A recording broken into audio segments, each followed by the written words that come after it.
বিসমিল্লাহির রহমানির রহিম। আসসালামু আলাইকুম। আমি রিজওয়ানা ইউসুফ, একজন মা। আজকে আপনাদের সামনে আমি একজন মা হিসেবে প্রথমবারের মতো আসলাম। আমার ছেলেকে আপনারা সবাই চিনেন, ফারাজ করিম চৌধুরী, যাকে আপনারা মানবতার ফেরিওয়ালা বলেন আপনারা নিজেদের ভালোবাসার থেকে। আজকে জাতির এই সংকটজনক মুহূর্তে আমার ছেলে চুপ, এটার কারণ মা হিসেবে আমি অন্তত জানি। সে যেই ত্যাগ স্বীকারটা করছে সেটা কোনো দালালির জন্য না, সেটা কোনো দলের জন্যও না, সেটা তার পারিবারিক একটা চাপের মধ্যে আছে দেখেই সে আপনাদের পাশে দাঁড়াতে পারেনি।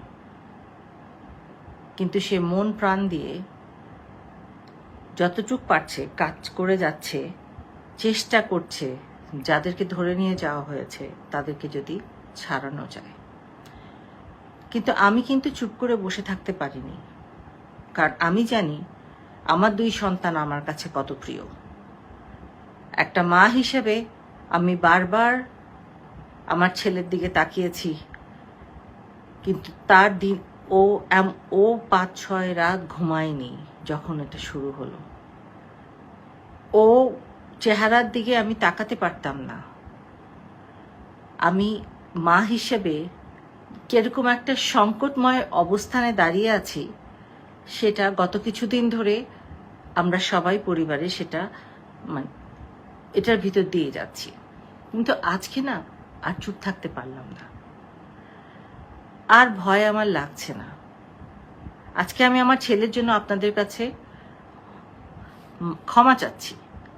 আমার ছেলে মানুষকে ভালোবাসে, সে সব সময়, তার মনটা অনেক নরম, সে মানুষকে অনেক ভালোবাসে। আজকে আপনাদের পাশে সে হয়তো সশরীরে নাই, কিন্তু মন প্রাণ হৃদয় জুড়ে সে আপনাদের সাথে। আমি আমার ছেলে হয়ে আমি লজ্জিত, আমি আজকে লজ্জিত বলছি নিজেকে, মা হিসেবে আমি লজ্জিত আপনাদের সন্তানকে সাথে আমার ছেলেকে পাঠাতে পারিনি। আমি আজকে প্রথমবারের মতো আমার ছেলের সাথে আপনাদের সামনে এসে দাঁড়িয়েছি, একজন অপরাধী মা। সেই সব মায়ের আমি অপরাধী যারা তাদের সন্তান হারিয়েছেন।